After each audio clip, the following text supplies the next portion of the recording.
للمتقین والصلاة والسلام علی سید الانبیاء والمرسلین. قال اللہ تعالی فی القرآن المجید بسم اللہ الرحمن الرحیم سبحان الذی اسری بعبدہ لیلا من المسجد الحرام الی المسجد الاقصی الذی بارکنا حولہ لنریہ من آیاتنا انہ هو السمیع البصیر. صدق اللہ العظیم. رب اشرح لی صدری ویسر لی امری واحلل عقدۃ من لسانی یفقہوا قولی. ان اللہ وملائکتہ یا ایھا الذین آمنوا صلوا تسلیما. مل کے پڑھیے السلام علیکہ یا رسول اللہ وعلی آلکہ واصحابکہ یا سیدی یا حبیب اللہ. الصلاۃ والسلام علیکہ یا سیدی یا رحمۃ للعالمین وعلی آلکہ واصحابکہ یا سیدی یا خاتم النبیین. سبق ملا ہے معراج مصطفیٰ سے مجھے، سبق ملا ہے معراج مصطفیٰ سے مجھے کہ عالم بشریت کی زد میں ہے گردوں. اس وقت معراج شریف کی رات کی برکتیں ہم سب کے اوپر سایہ فگن ہیں، اور میری اور آپ کی قسمت کا ستارہ اس وقت عروج پہ ہے. الحمدللہ کہ میں اور آپ باوضو اللہ کے گھر میں معراج شریف کی ان مبارک ساعتوں میں بیٹھے ہوئے ہیں. بہت سارے لوگ اس وقت اس عظیم نعمت سے محروم ہیں. وہ چاہتے ہوئے بھی ایسے ماحول میں نہیں آ پائے. کچھ اسپتالوں میں، لاکھوں لوگ اسپتالوں میں لیٹے ہوئے، بے شمار جیلوں میں قید ہیں، بے شمار اس وقت کسی ایسے کام میں پھنسے ہوئے ہیں کہ وہ بیچارے نہیں نکل سکتے، بے شمار سو چکے ہیں، نیند پوری کر رہے ہیں، تھکے ہوئے ہیں نا، سو گئے. بے شمار ایسے ہیں جو جنہیں یہ علم ہی نہیں کہ آج کیا ہے، اور وہ گلیوں میں، بازاروں میں، سڑکوں پہ ذلیل ہو رہے ہیں، اپنے کاموں میں لگے. بے شمار ایسے ہیں کہ جو لفظ معراج بھی زندگی میں کبھی نہیں سنا انہوں نے. جیسے آج میں کلاس میں پڑھا رہا تھا تو میں نے بچوں سے کہا کہ بیٹو آج معراج شریف کی رات ہے. تو آپ یقین کریں گے کہ ایک بچی مجھے کہتی ہے کہ سر یہ معراج شریف کیا ہوتی ہے؟ یقین کیا آپ نے اس بات؟ اس نے مجھے کہا کہ سر یہ معراج شریف کیا ہوتی ہے؟ ماشاءاللہ اچھی خاصی عمر تھی اس کی. تو میں نے کہا بیٹے تجھے واقعی نہیں پتا یا واقعی میرے ساتھ مذاق کر رہے ہیں؟ سر میں نے آج آپ سے سنا ہے کہ رات معراج شریف ہے، تو یہ معراج کیا ہے؟ اصل میں نا ہم جو چیز حاصل ہو جاتی ہے نا اس کی قدر نہیں ہوتی. ہم یہ سمجھتے نہیں کہ یہ کتنا بڑا ہم پہ کرم ہوا کہ ہم اس وقت اس محبوب کی محبت میں بیٹھے ہوئے اور معراج شریف کو جانتے بھی ہیں، جنہیں جوگے ہیں پتہ ہے. تو خیر میں نے اسے کیا کہنا تھا، کیا کہہ سکتے ہیں ہم.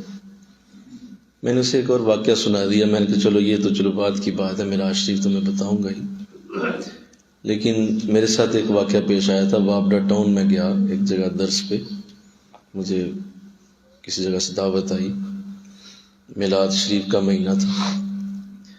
تو میرا ایک اسٹوڈنٹ وہاں بڑا پیارا رہتا ہے، تو اسے میں نے کہا کہ میں آ رہا ہوں ادھر وابڈا ٹاؤن میں. تو تم کہاں؟ تو اس نے کہا سر میں گھر ہی ہوں. میں نے کہا میں ادھر ہی آ رہا ہوں، تو یار کیا خیال ہے ملاقات ہو جائے. اچھا بادب بچہ ہے وہ. تو اسے کہا سر بڑی خوشی ہوگی، آئیں آپ. تو خیر پہنچے، ملاقات ہوئی، اس کو میں ساتھ ہی لے گیا. وہاں درس قرآن بڑا اچھا ہوا، انہوں نے بڑی اچھی انتظام کیا ہوا تھا، پیچھے بہت بڑی فلیکس لگی ہوئی تھی، اس پہ مدینہ شریف کا، مسجد نبوی شریف کا پورا ایک ویو تھا۔ خیر درس ہوا، دعا ہو گئی تو کھانا کھانے لگے تو ادھر ہی بیٹھ گئے سامنے ہی۔ تو اس نے نا بڑے قریب آ کے مجھے کہا، سر ایک بات میں نے آپ سے پوچھنی ہے، بڑی دیر سے ہمت نہیں ہو رہی تھی لیکن آج میں چاہ رہا ہوں میں پوچھ ہی لوں۔ میں نے کہا پوچھو، ایسی کیا بات ہے؟ کہنے لگا سر یہ جو پیچھے منظر نظر آ رہا ہے، یہ فلیکس پہ جو لگا ہوا ہے، یہ کون سی جگہ ہے؟ یہ کون سی جگہ ہے؟ تو میں نے اس سے بھی کہا یہی بات، میں نے اس سے بھی کہی، میں نے کہا یار تیرا استاد ہوں، تم مجھ سے مذاق، مطلب میرا تیرا مذاق بنتا ہے کیا؟ یہ مذاق والی بات مجھ سے کرنا تجھے زیب دے رہی ہے؟ کہتے نہیں سر میری کیا جرت ہے کہ میں آپ سے مذاق، مجھے واقعی نہیں پتا یہ جگہ کون سی۔ ارب پتی لوگ ہیں وہ، کئی گاڑیاں ان کے گراج میں کھڑی ہوتی ہیں، فیکٹری ہے بہت بڑی لوہے کی، آج کل والد صاحب فوت ہو گئے، خود چلاتا ہے وہ فیکٹری۔ تو ناروے، دبئی، پیرس جانا ان کے لیے کوئی مسئلہ نہیں ہوتا۔ اکثر مجھے بتایا کرتا تھا کہ ابا جان کہہ رہے ہیں بس چھٹیاں ہو لیں، اس دفعہ تمہیں پیرس لے کے جانا، فلاں جگہ لے کے۔ میں اچھا چلو جاؤ یار۔ میں نے سے کہا تم مطلب صحیح کہتے سر، واقعی نہیں مجھے، میں کیسے بتاؤں کہ یہ تو دربار رسالت آقا دو جہاں کا یہ شہر ہے، مدینہ ہے، اور یہ مسجد نبوی ہے۔ کہنے لگا سر میں نے نہیں دیکھی کبھی، حالانکہ میرے والد صاحب مجھے ہر جگہ لے کے گئے ہیں، کبھی عمرہ نہیں کرایا۔ اور اسی لیے سر میں اکثر جب اس منظر کو کہیں دیکھتا تھا نا، گھروں میں لگی ہوتی تھی، کسی جگہ جاتا تھا اور مجھے نظر آتی تھی، تو میرا دل اس کی طرف کھنچتا تھا، لیکن میں پوچھ ہی نہیں پاتا تھا کسی سے، کیا میں پوچھوں یہ کیا ہے، لیکن میرا دل کھنچتا تھا یہ کیا چیز ہے یہ۔ تو نا قدر کرو اس بات کی کہ اللہ نے تمہیں کوئی ایسا دیا جس نے تمہیں حضور کا پیار عطا فرمایا، ورنہ دنیا محروم، بالکل محروم، لوگ اندر سے دل کے اندھے ہو چکے ہیں۔ یہ بہت بڑی غنیمت ہے کہ تمہیں عشق رسول کے لیے کوئی شخص ملا ہو جو تمہیں کبھی بلا کے حضور کی دو باتیں سنا دیتا، نہ کون سناتا ہے آج۔ میرے حضرت نے ایک بات کہی تھی، آپ نے فرمایا تھا بیٹا دو چیزیں دیکھنا جس کے پاس بھی تمہیں بیٹھنے کی کہ اللہ توفیق دے دے، یا تمہیں کسی کے قریب ہونے کی توفیق ہو، تو دو چیزیں اس میں ضرور دیکھ لینا، اور اگر وہ دو ہوں تو اس کا نوکر بن جانا۔ کہو نا سبحان اللہ، کیا ہو؟ نوکر۔ دو چیزیں ہوں تو نوکر بن جانا، اس کا غلام، خادم بن کے رہنا۔ دو چیزیں ہوں اس کے اندر، دو چیزیں، ایک ہاتھ میں شریعت مصطفیٰ ہو اور دوسرے ہاتھ میں عشق مصطفیٰ۔ کہو نا سبحان اللہ، اس کے دونوں ہاتھ بھرے ہوئے ہوں، ایک ہاتھ میں شریعت کا دامن پکڑا ہو، اس نے نماز، روزہ، حج، زکوٰۃ اس کو پورا دیکھو گے، شریعت یہی ہے نا، بولو شرع، نماز، روزہ، حج، زکوٰۃ، جو شریعت، اللہ کا حکم، قرآن کے احکامات، یہ کرنا ہے، یہ نہیں کرنا، یہ کرنا ہے، وہ سارا ایک ہاتھ میں پورا ماہر ہو اس میں، اور دوسرے ہاتھ میں صرف آنسو ہو، حضور کی محبت میں روتا ہو، عشق رسول کی دولت کٹ کٹ کے بھری ہو۔ یہ دو چیزیں جس میں دیکھو نوکر بن جانا اس کا۔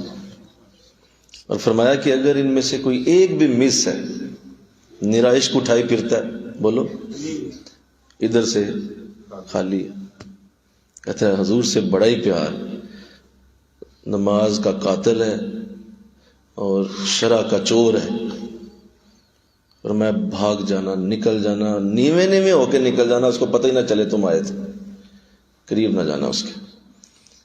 یا یہ ہاتھ پکڑا ہوا ہے کہ نیری نماز، روزہ، حج، زکوٰۃ پہ زور دیا ہوا ہے، نیکی کرو، نیکی کرو، جنت لے لو، دوزخ سے بچ جاؤ، بس وہ نیکی کی تلقین کرتا رہتا ہے، کبھی اس کے نام نامی، اسم گرامی، رسول اللہ کی بات نہیں کرتا۔ نیکی کی بڑی تلقین کرتا ہے، سمجھ لو کہ یہ اس سے بھی زیادہ ظالم آدمی۔ وہ پہلا پھر بھی کچھ ٹھیک تھا، بولو کہ حضور کی بات تو کرتا ہے، بولو بھائی حضور کی بات تو کرتا ہے، چلو خود بے عمل ہے۔ یہ جو ہے نا یہ اور زیادہ ظالم آدمی ہے کہ صرف نیکی کی تلقین کرتا ہے، حضور کی بات ہی نہیں کرتا، اور آقا کی بات کرتا بھی ہے تو استغفر اللہ تحقیر آمیز لہجے، اب بھاگ جانا، دور ہو جانا۔ تو میں آپ کو بھی آج یہی امانت دیتا ہوں، انشاءاللہ کہہ دو، اب میری امانت لے لی آپ نے، بولو نا، یہ لے لی آپ نے مجھ سے امانت، آپ نے بھی اسی پہ عمل کرنا ہے۔ زندگی میں جب بھی کسی کے پاس بیٹھنے کا موقع ملے اس میں یہی دو چیزیں بس۔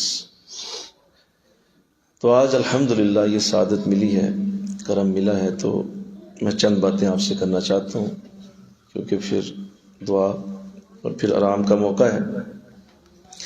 معراج شریف حضور الاسلام کی بہت بڑی سعادت اور برکت کا نام ہے، لیکن یہ جاننا بہت ضروری ہے کہ معراج شریف کو ہونے کے لیے کیا حالات پیدا کیے گئے، اور وہ کون سے حالات پیدا کیے گئے جن کی وجہ سے معراج کا ہونا لازم ہو گیا اور معراج پہ جانا آپ کا لازم ٹھہرا۔ وہ حالات کیا تھے؟ یہ بہت اہم سوال ہے۔ اگر آپ یہ کہہ دیں کہ حضور علیہ السلام کو اللہ نے معراج کروانی تھی تو یہ غلط نہیں ہوگا، اس لیے کہ حضور کی بارگاہ ایسی بارگاہ ہے سوائے رب ہونے کے اللہ نے ساری ہی برکتیں حضور کے دامن میں ڈال دی، تو یہ آنی تھی، حضور کو دیدار ہونا تھا، برکت ملنی تھی، جنت دوزخ دیکھنی تھی، یہ سب کچھ ہو جانا تھا۔ اصل معاملہ یہ ہے کہ وہ حالات کیا تھے جن کی وجہ سے معراج ہوئی۔ میری بات کو بڑے غور سے سنیے، وہ حالات کیا تھے؟ عام الحزن کا سال، حضور علیہ السلام نے کبھی بھی غم کی یادگار نہیں منائی، لیکن خود آپ نے فرمایا کہ یہ سال میرے لیے غم کا سال۔ حضرت خدیجہ وصال کر گئی رضی اللہ تعالیٰ عنہ، حضرت ابو طالب کا وصال ہوا، اور دیگر بھی بہت سارے معاملات ایسے بنے جو آپ کے لیے پورے سال کے دکھ اور تکلیفوں کا جو معاملہ تھا وہ بن گیا، اور وہ اتنا بڑا ہو گیا کہ حضور کے چہرے سے مسکراہٹ غائب ہو گئی، مسکراہٹ ختم ہو گئی۔ اور چند صحابہ تھے، وہ فرماتے ہیں کہ ہم حضور کو دیکھتے کبھی کسی کونے میں آپ آنسو بہا رہے ہوتے، کبھی کسی دیوار کے ساتھ لگ کے رو رہے ہوتے، کبھی کسی جگہ آپ کو مغموم دیکھتے، گلی میں چل رہے ہیں، چہرہ جھکا ہوا ہے اور آنکھیں برس رہی ہیں، مسلسل یہ عالم تھا۔ تو خیر وہ لفظ نہیں ہے میرے پاس، نہ میں چاہوں گا کہ وہ اللہ اس کیفیت سے کسی کو گزارے، کیونکہ آقا اسلام کی وہ کیفیت انسان کے بس کا روگ نہیں ہے۔ آپ نے خود فرمایا کہ جتنا مجھے ستایا گیا ہے، جتنے نبی ہیں ان سب کے غموں کو اکٹھا کرو، میرے اکیلے کے غم زیادہ ہیں، میرے دکھ زیادہ ہیں، میں زیادہ آزمایا گیا ہوں، زیادہ تکلیف میں ڈالا گیا ہوں۔ تو یہ معراج کا وہ محرک ہے کہ جب ہر طرف سے دروازے بند ہو گئے تو اللہ نے اپنی رحمت کا دروازہ کھول دیا۔ سارے دروازے جب بند ہو گئے تو معراج کا پیغام آیا، انی مشتاق الیک کا لفظ، نبی اب کوئی بھی تجھے ملنا نہیں چاہ رہا، کوئی بھی مسلمان نہیں ہو رہا، کوئی قریب نہیں آ رہا۔ کہا نہیں حضور کو، بولا کوئی بھی نہیں آ رہا، کہا آؤ میں قریب ہو جاتا ہوں، اب آپ میرے قریب ہو جائیں، چھوڑیں آپ دنیا، میرے پاس آئیں۔ تو اس سے یہ بات سمجھو آج کہ غم برے نہیں ہوتے۔ میں نے کیا بولا؟ غم برے نہیں ہوتے۔ ہاں جی، تکلیفیں بری نہیں ہوتی، آزمائشیں بری نہیں ہوتی، آپ کو جو زندگی کے دکھ آتے ہیں وہ برے نہیں ہوتے، انہیں برا نہ سمجھو۔ ہر بندے کو اللہ کسی نہ کسی طریقے سے دکھوں کے بعد معراج ہی دیتا ہے، معراج ہی دیتا ہے۔ ابھی سورہ نور پڑھی ہے آپ نے، اور اس میں آپ نے واضح آیت پڑھی ہے، جب سیدہ عائشہ رضی اللہ تعالیٰ عنہ آپ اتنا بڑا معاملہ بنا تو وہ پہلی آیت جو آپ کی محبت میں اللہ نے اتاری، اس میں اللہ فوراً یہ فرماتا ہے کہ یہ جو ہو رہا ہے یہ آپ کے لیے بہتر ہو رہا ہے۔ اوہو، اتنی بڑی تکلیف، اور اللہ کی طرف سے لفظ کیا اتر رہے ہیں؟ یہ آپ کے لیے بہتر ہو رہا ہے۔ اور کیسے بہتر ہوا کہ اللہ نے کتنے معاملات کھول دیے، قیامت تک کے لیے امت کو ایک سبق مل گیا، قیامت تک کے لوگوں کی ہدایت کا سما بنا۔ سیدہ عائشہ رضی اللہ عنہا کی عزتوں کے مینار قرآن میں کھڑے ہو گئے، فرمایا یہ آپ کے لیے بہتر ہو رہا ہے، آپ نہ پریشان ہو، یہ چند دن ہے، بہتر ہو رہا ہے۔ لہذا دکھوں سے گھبرانا نہیں، انشاءاللہ بولو ذرا سارے، دکھوں سے نہیں گھبراتے، پریشان نہیں ہوتے۔ یہ دکھ جو ہیں یہ تو چلتی ہے تجھے اونچا اڑانے کے لیے۔ تندیے باد مخالف سے نہ گھبرا اے عقاب۔ تندی کہتے ہیں تیزی، بہت تیز، اگر باد مخالف سمت سے ہوا آ رہی ہے، بڑی تیز آ رہی ہے، نہ گھبرا اے عقاب، یہ تو چلتی ہے تجھے اونچا اڑانے کے لیے۔ آپ پتنگ، جس نے کبھی پتنگ چڑھائی ہو وہ بھی جانتا ہے اس بات کو، جتنی ہوا تیز چلتی ہے بولو اتنی پتنگ اوپر جاتی ہے۔ ہوا بند ہو جائے تو کیا ہوتا ہے؟ بازو تھک جاتی ہے، تن کے مار مار کے انسان تھک جاتا ہے، یار بوڑھی چڑھ دی نہیں۔ جو ہی ہوا تیز چلتی ہے بولو نا، ہوا اوپر چلتی، آپ کی پتنگ اوپر چڑھتی۔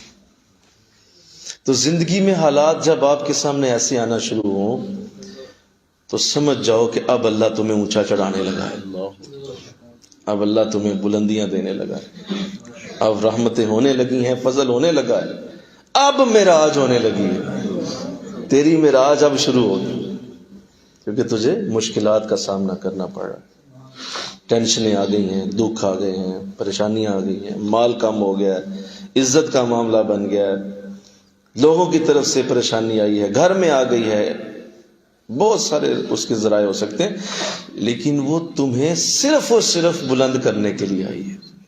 اللہ کو اپنے بندے سے 70 ماؤں سے زیادہ پیار، وہ کسی سے تکلیف میں ڈال کے اسے خوش نہیں ہوتا، اسے کوئی ضرورت نہیں ہے کسی کو بخار ڈال کے، پریشانی ڈال کے، کسی کو مال کم کر کے، کسی کی عزت کا نقصان کر کے وہ خوش ہو، نہیں، وہ 70 ماؤں سے زیادہ پیار کرتا، وہ نہیں ہوتا۔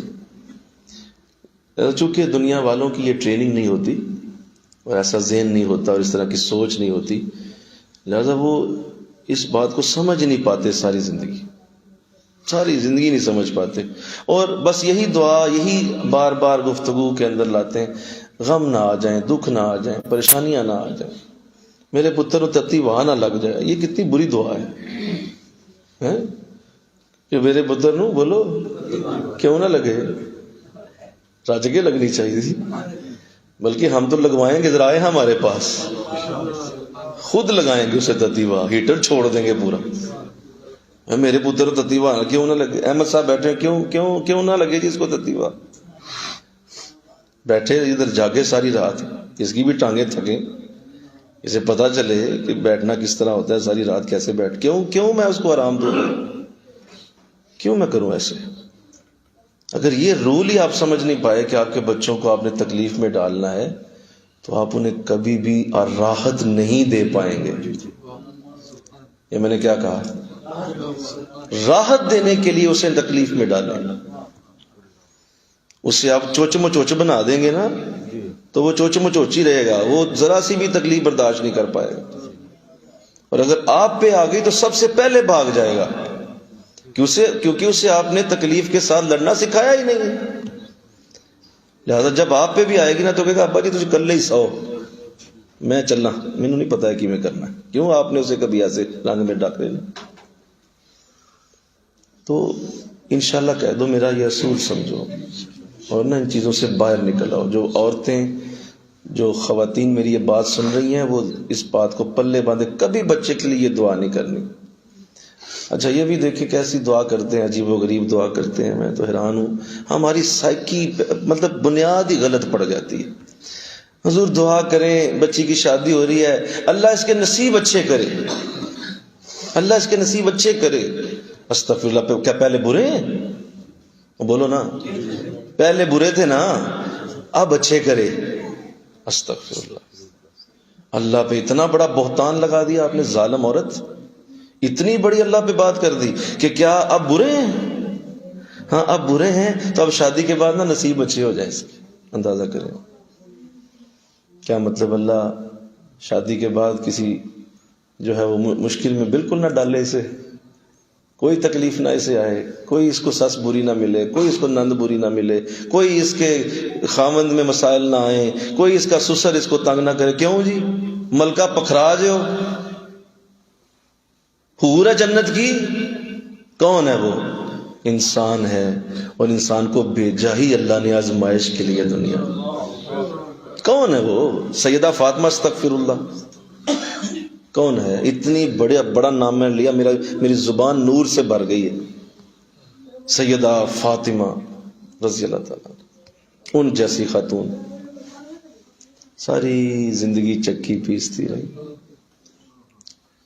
آپ میں سے، آپ کے گھروں میں سے اور میرے گھروں میں سے آج تک ہماری کسی عورت نے چکی نہیں پیسی. کیا پیسی ہے کسی نے؟ کسی نے بھی نہیں پیسی. کبھی ایسا ہوا ہو کہ وہ جو ہے وہ تھک ہار کے بخار کی شدت میں حضرت علی رضی اللہ تعالیٰ عنہ نے فرمایا کہ فاطمہ تجھے بڑا تیز بخار ہے، تو ایسا کر کہ تو آرام کر لے، کوئی بات نہیں، میں صبح اٹھا دوں گا، رات کی عبادت چھوڑ دیں آج. تو فرمایا حضور میں ابھی بس امید ہے کہ تھوڑی دیر میں آرام کر لیتی ہوں. حضرت علی سو گئے کہ میری بات اب انہوں نے ظاہر سن لی ہے، مان بھی لیں گی. تو تہجد کے وقت اٹھے تو حضرت فاطمہ ابھی بھی سجدے میں تھی. فرمایا کہ میں نے آپ سے کہا بھی تھا آپ کو تیز بخار ہے، آپ آرام کر لیتی. میں بس ٹھیک ہوں الحمدللہ، آپ تسلی سے اٹھیں، آپ جائیں مسجد میں نماز پڑھیں جا کے، میں بس آرام کرتی ہوں. کہا بس اب نہ، بس وضو کریں اور جلدی سے پڑھ کے تو سو جائیں. میں آیا بس جلدی سے فجر پڑھا ہوں. چلے گئے. تھوڑی دیر بعد آئے تو سیدہ ابھی بھی نماز فجر کے بعد مصلی پہ بیٹھی ہوئی تھی. فرمایا میں نے عرض کی تھی آپ سے، آپ پھر اسی طرح ہیں. فرمایا بس اٹھنے لگی ہوں. اٹھی تو سیدنا علی رضی اللہ تعالیٰ عنہ آپ لیٹ گئے. تھوڑی دیر بعد آواز آئی چکی پیسنے کی. فرمایا آپ پھر چکی پیسنا شروع کر دیا. فرمایا سارے رات اللہ کا حق ادا کیا ہے، اب آپ کا حق ادا کرنا. کہتے نہیں مینوں کوئی دکھ نہ آ جائے کسی طریقے، اس سے نکل جاؤ. اگر معراج کی باتیں سننا چاہتے ہو تو پہلے دکھ کی بات سنو، پہلے پریشانی کی بات سن لو، پھر سبحان اللہ کہہ لینا. پھر کہہ لینا حضرت صاحب واہ کیا بات ہے حضور کی معراج کی، کیا بات. اور بھائی اس سے پہلے کی داستان بھی تو سنو نا، کیا ہوا تھا، کیوں معراج ہوئی. تو یہ بہت بڑا رول ہے لائف کا. انشاءاللہ کہو، انشاءاللہ کہو. بلکہ میں تو اس بات پہ جتنا بھی شکر ادا کروں کہ میرے قبلہ عالم کل انشاءاللہ آپ تشریف لائیں گے. آپ نے ایک بات کسی جگہ فرمائی تھی اور میں آج بھی اس بات کا مزہ لیتا ہوں، اور میں چاہتا ہوں کہ آپ بھی اس بات کا مزہ لیں. آپ نے ایک بات درس میں ایک دفعہ بولی، تو بس پتہ نہیں کیوں اللہ نے ہمیں ایسا سینہ دیا ہوا ہے کہ وہ باتیں نا کبھی بھولتی نہیں. آپ پتہ نہیں سن کے کہاں پھینک دیتے ہیں ان باتوں کو، مجھے سمجھ نہیں آتی. آپ کی زندگیوں میں وہ مجھے نظر کیوں نہیں آتی؟ ان زندگیوں کو، ان اپنی زندگیوں میں وہ باتیں لاؤ. صرف سننے سے فائدہ کوئی نہیں ہونا. ایک جملہ بولا تھا آپ نے فرمایا یاد رکھو بیٹا، جو دن تمہارا دکھوں میں گزرا سمجھو حضور کے ساتھ گزرا. جو دن تمہارا وہ سمجھو حقا کے ساتھ گزرا. ہم چاہتے ہیں نہ کیوں دکھ آ گیا، کیوں پریشانی آ گئی. آج تک سینے پہ یہ جملہ لکھا ہوا ہے کہ وہ دن حضور کے ساتھ. ہمیں چاہیے، ہمیں آرام چاہیے، راحت چاہیے. دعائیں مانگتے پھرتے ہیں، کعبے کو جا کے لپٹ جاتے ہیں، بس یہی بات کرتے رہتے ہیں. کسی طریقے سے مسئلہ نہ کوئی آ جائے زندگی میں، اور جو آئے ہوئے ہیں وہ فوراً دفع ہو جائیں، مسئلے سے نکل جائیں سارے مسئلے. حضرت صاحب کی دعائیں بھی کوئی نہیں کام کر رہی، ان کے پاس بھی کوئی شے نہیں ہے، یہ بھی نہ ہے میں بس فضول، بس کوئی نہیں، مجھے تو کوئی نہیں، میری تو زندگی ویسے کی ویسی ہے. کوئی فائدہ نہیں ہو رہا. تو یہ بزرگوں سے نہ مانگا کریں انشاءاللہ. کہیں ذرا میں آپ کی تربیت کرنا چاہتا ہوں، یہ مانگنا چھوڑ دیں. ابھی کل سیدنا صدیق اکبر رضی اللہ تعالیٰ عنہ کی گفتگو داؤد صاحب کے گھر ہوئی تھی. اس میں سیدنا صدیق اکبر رضی اللہ تعالیٰ عنہ نے حضرت عمر سے اپنی ایک بات عرض کی. چاروں تو نہیں سنا پاؤں گا، ایک سن لیں. آپ نے فرمایا کہ میری حضور کے ساتھ صحبت بغیر غرض کے رہی ہے. کیا فرمایا بولیے؟ بغیر غرض کے میں نے ان کی صحبت اختیار کی ہے. کوئی میری غرض نہیں ہوتی تھی، کوئی میری غرض نہیں ہوتی تھی. جو حضور کے ساتھ وقت گزرا ہے وہ بغیر غرض کے گزرا ہے. اپنا کوئی اندر آرزو کا کوئی اندر انداز تھا ہی نہیں. اب اس کا فائدہ یہ ہوتا ہے کہ جب آپ ایسی حالت میں آ جاتے ہیں نا کہ آپ کہتے ہیں حضور یہ چھوڑیں ان باتوں کو، یہ رہنے دیں، آپ یہ میں مانگنا ہی نہیں چاہتا، تو پھر حضرت اپنی طرف سے آپ کو دیتا ہے ایک برکتیں، کیونکہ آپ کچھ مانگتے نہیں، خالی جولی لے کے آ گئے. رضا حضرت کہتے ہیں لو بیٹا اب مجھ سے لو، پھر اب برکتیں لو. ورنہ وہ جان لیتے ہیں کہ یہ کس مقصد کے لیے بیٹھا ہوا ہے، اور جسے پتہ ہو کہ یہ کس مقصد کے لیے آیا ہے کبھی قیمتی خزانہ تمہاری جیب میں نہیں ڈالے گا. ایسے ہی بولو، جسے پتہ ہو اس کی غرضی ہو رہے، وہ کیوں ڈالے گا تیری جیب میں کوئی قیمتی خزانہ؟ نہیں ڈالے گا. تو وہ کہے گا یہ تو اپنی غرض کے لیے آئے، وہ غرض پوری کرو اور جائے. اللہ کی بارگاہ، اللہ جب اللہ کی بارگاہ میں کوئی ایسے آتا ہے نا کہ بغیر غرض کے آ کے بیٹھ جاتا ہے، تو اللہ پوچھتا ہے فرشتوں ذرا میں تو دیکھ ہی رہا ہوں اس کے سینے میں شے کوئی نہیں، اس کا سینہ خالی ہے، کوئی شے نہیں ہے اس کے سینے میں. فرشتوں گواہ ہو جاؤ، اس کو اب میں نے جانے نہیں دینا اپنے دربار سے. کیوں؟ سینہ خالی، غرض ہی کوئی نہیں. اور جو دوسرا ہے جو آیا ہے کسی غرض کے لیے آیا ہے، فرشتوں فوراً دے دو تاکہ یہ واپس نہ آ جائے گا. اس کو دے دو، جو مانگ رہا دے دو. اس بڑے خوش ہوتے ہیں پھر جب دعا کو پوری ہوتی ہے نا، اوہ بڑے خوش ہوتے ہیں. پھر فون پہ فون آتا ہے، حضور ماشاءاللہ بڑے کامل ولی ہیں آپ، فلاں دعا پوری ہو گئی، فلاں میری آرزو پوری ہوگی تیری. اندر سے بزرگ کہتے ہیں کاش اس کی آرزو پوری نہ ہوتی. علامہ اقبال نے اسی شعر میں اسی بات کو کر دیا. تیری آرزو ہے کہ تیری آرزو ہو پوری، تیری آرزو ہے کہ تیری آرزو ہو پوری، میری یہ آرزو ہے کہ تیری آرزو بدل جائے. تو کاش سمجھ جا کہ تیری کبھی آرزو پوری نہ ہو، تو پھر تو پکا اس در کا مسافر بنے گا نا. بولو، پھر تو آئے گا، پھر روتا ہوا آئے گا، بار بار آئے گا. تو یہاں تو آرزو پوری ہو تو بڑے خوش ہو رہے ہوتے ہیں کہ واہ واہ کیا بات ہوگی بھائی، ہم تو حضرت صاحب آپ کے دیوانے ہو گئے، ہم تو آپ کے قائل ہو گئے. لیکن حضرت سمجھ جاتا ہے کہ اس کو اللہ فارغ کرنا چاہ رہا ہے، اب اس کو اللہ فارغ کرنا چاہ رہا ہے، کیونکہ جو اس کو چاہیے تھا مل گیا.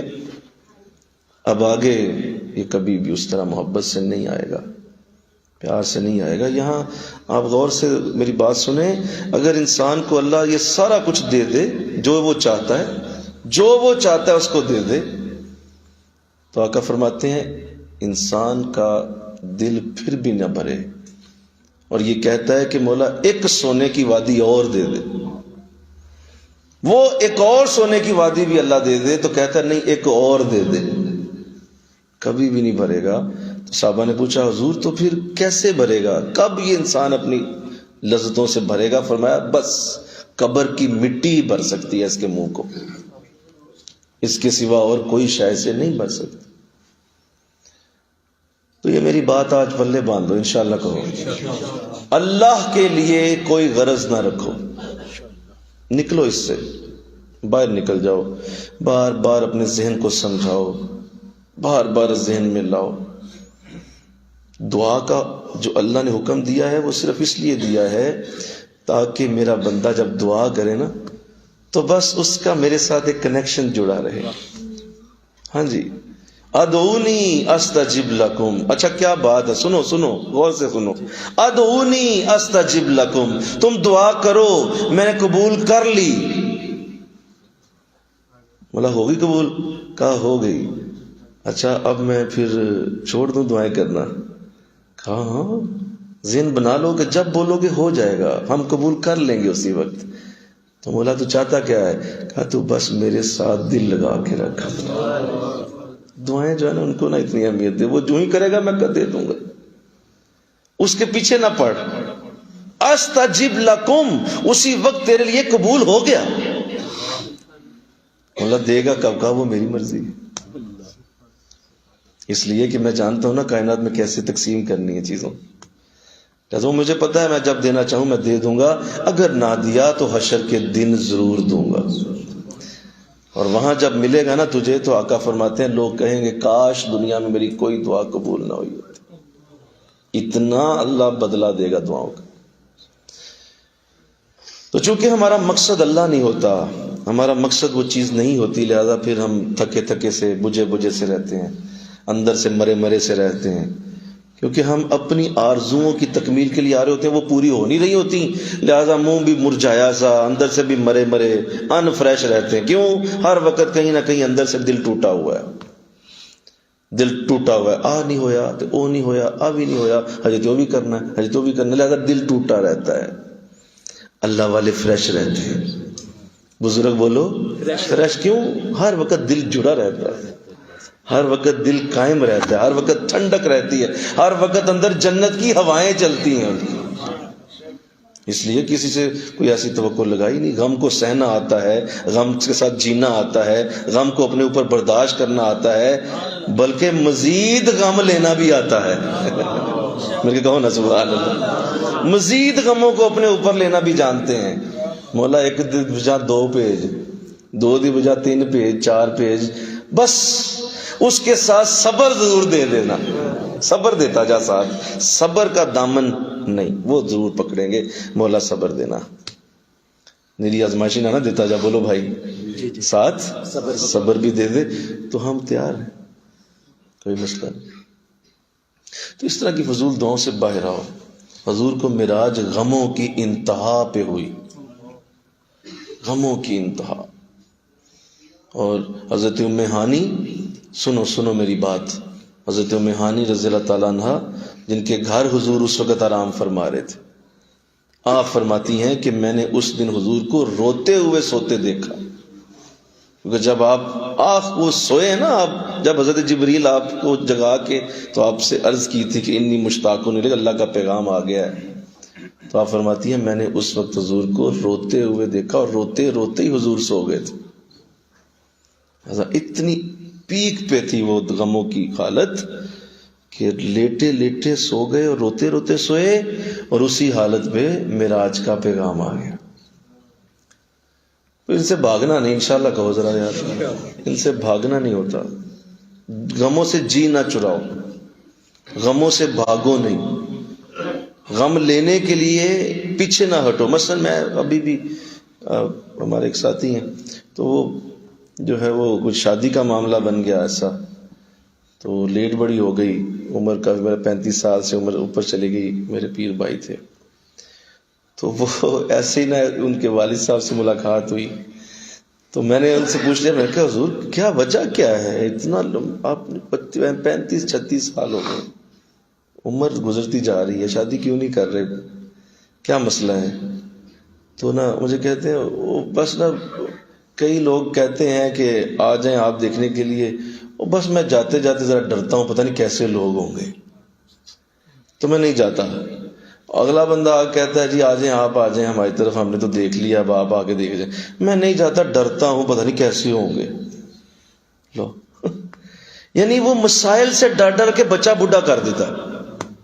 میں سنو میری بات، بہت سارے لوگ زندگی میں مسائل سے ڈر کے بولڈ سٹیپ نہیں لیتے، وہ صرف اس لیے بولڈ سٹیپ نہیں لے رہے ہوتے، انہیں پتہ ذہن میں رکھتے ہیں پتہ نہیں کی ہو جانا، لہذا بڑا فیصلہ نہیں زندگی میں کر پاتے، ڈرتے رہتے ہیں اندر سے، غم نہ آ جائیں، دکھ نہ آ جائیں، پریشانی نہ آ جائے، اور اسی کے اوپر بیٹھے بیٹھے بیٹھے اچھا یہ چھوٹا غم ہے کہ اب غم نہ آ جائے کہ غم میں مبتلا ہے۔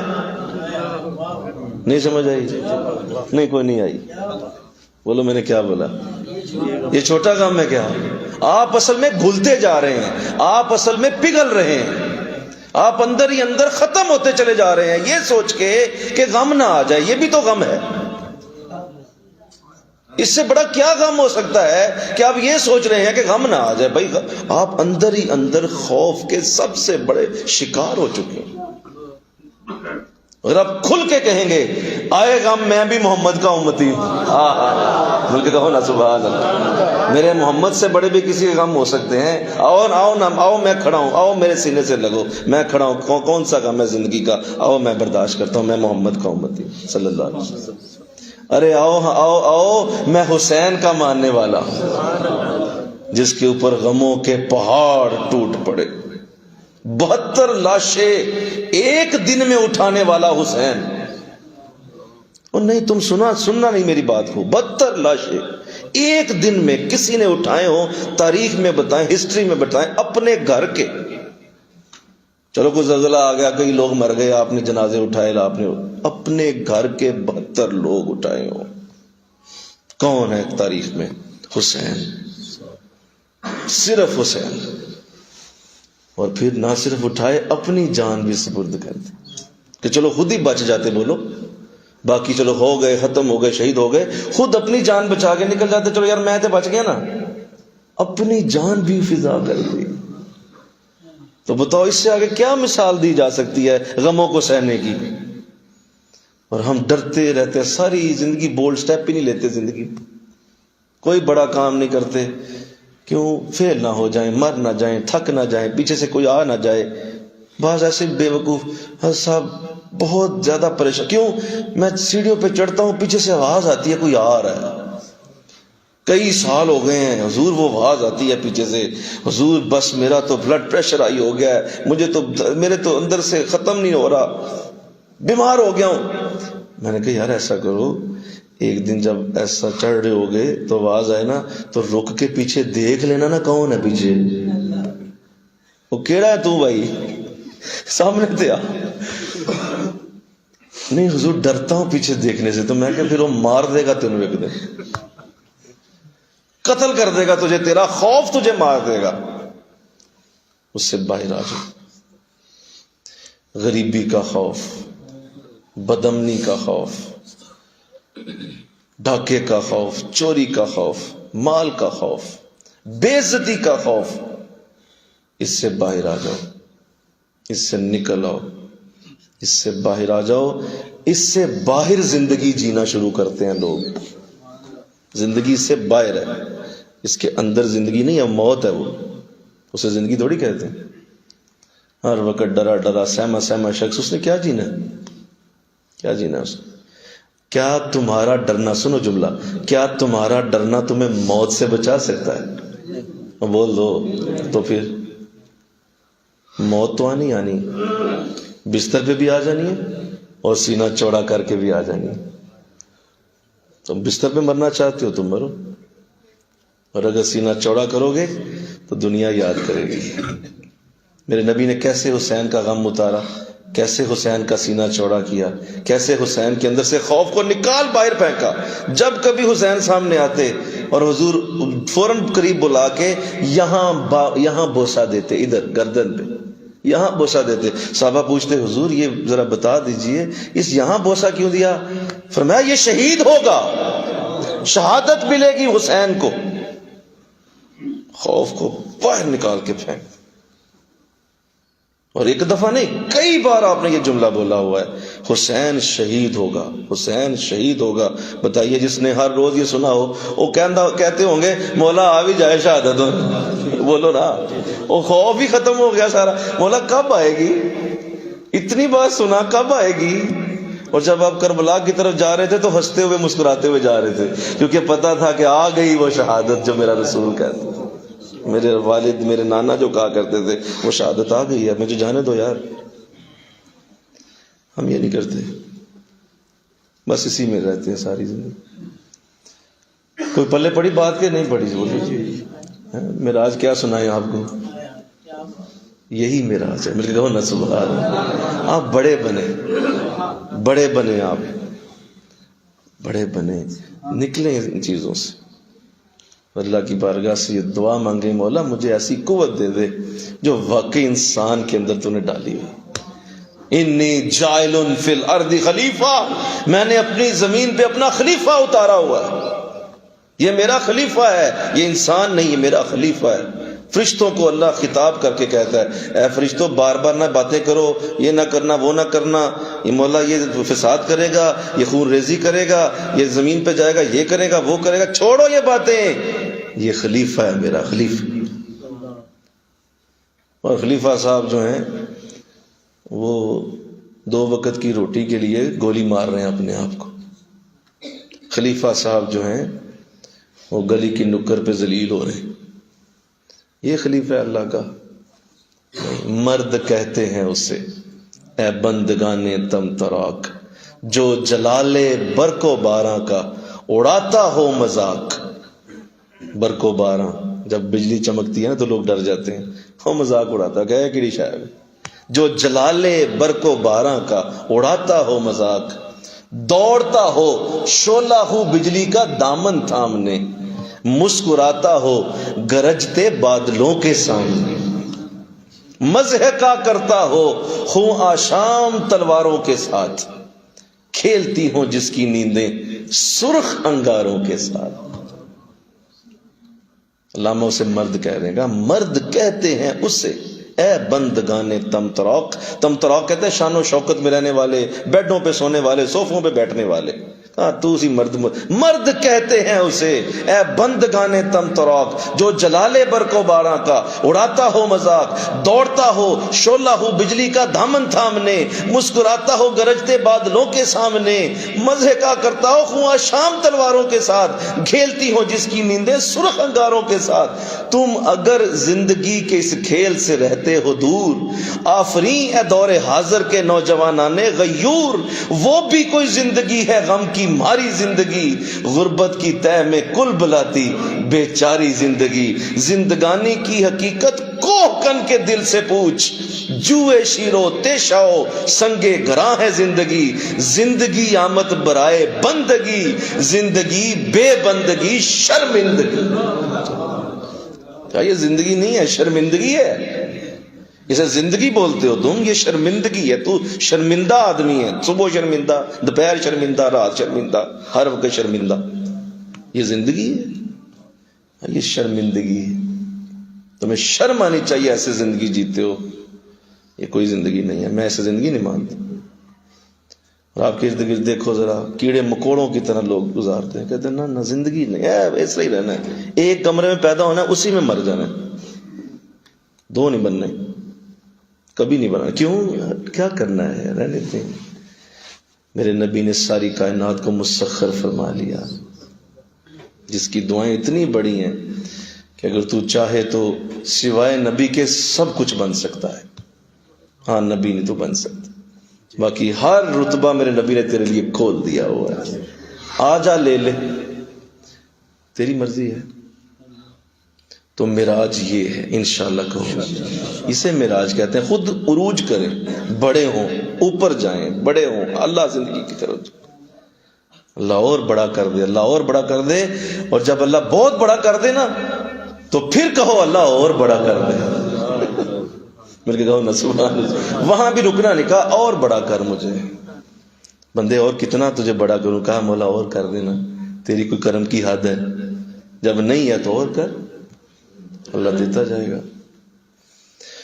تو اپنے بچوں کو ایسا ہی سکھاؤ، انشاءاللہ کہو. اپنی تربیت ایسی کرو، اپنے گھر والوں کی تربیت ایسی کرو، انہیں حوصلے دیا کرو. اسے کہا کرو کوئی گل نہیں، پھر کی ہو گیا، اللہ نے دیا ہے سب کچھ، اللہ کا ہی وارث ہے، اللہ نے دیا ہے سب کچھ، اسی کا ہے، ہر چیز اسی نے دی ہے. اگر لے لے گا تو مولا نہ پہلے میری تھی، نہ آج میری ہے، نہ کل میری ہوگی. تو کوئی چیز آئی چلی گئی تو کیا ہوا؟ کوئی مسئلہ نہیں. اس نے تجھے دی تھی، امانتاً دی تھی، واپس لے لی، کیا ہو گیا؟ نہیں یہاں میں نے بھی ساتھ ہی مرنا ہے، مجھے بھی ہارٹ اٹیک ہو جائے، میں بھی مر جاؤں. کیوں جی، کیوں ایسے کرتے ہو؟ اللہ نے تمہیں بڑی برکت دی ہوئی. اللہ. تو ہم چونکہ اس بڑے عظیم راز سے ناواقف ہیں، اس لیے زندگی میں بہت ساری تکلیفوں میں مبتلا رہتے ہیں. غم سے خوگر ہوا انسان تو مٹ جاتا ہے غم. سنو شعر کتنا پیارا ہے. غم سے خوگر ہوا انسان تو مٹ جاتا ہے غم، مشکلیں اتنی پڑی مجھ پر کہ آساں ہو گئی. مشکلیں اتنی پڑی مجھ پر کہ آساں ہو گئی. بس یہ انداز زندگی میں اللہ دے دے آپ کو. ایسا اپنی دعاؤں کو بدل دیا کرو، بدلو دعاؤں کو. یار ہر وقت ایک ہی رونا، ہر وقت ایک ہی رونا چھوڑ دو بھائی، کچھ اللہ کے حوالے بھی کرو. وَأُفَوِّضُ أَمْرِي إِلَى اللَّهِ، اے بندے اپنے سارے کام مجھے دے دے. اللہ قرآن میں کہہ رہا اچھا تو نہیں بول سکتا، میں تمہیں لفظ بتاتا ہوں، تو یہ لفظ بول دے. تو نہیں بولنا چاہتا نا، میں تمہیں بتاتا ہوں وَأُفَوِّضُ أَمْرِي إِلَى اللَّهِ، اپنے ہر کام کو میرے سپرد کر دے. تو اللہ دے دے، آمین کہہ دو. اللہ مجھے آپ کو عطا فرمائے.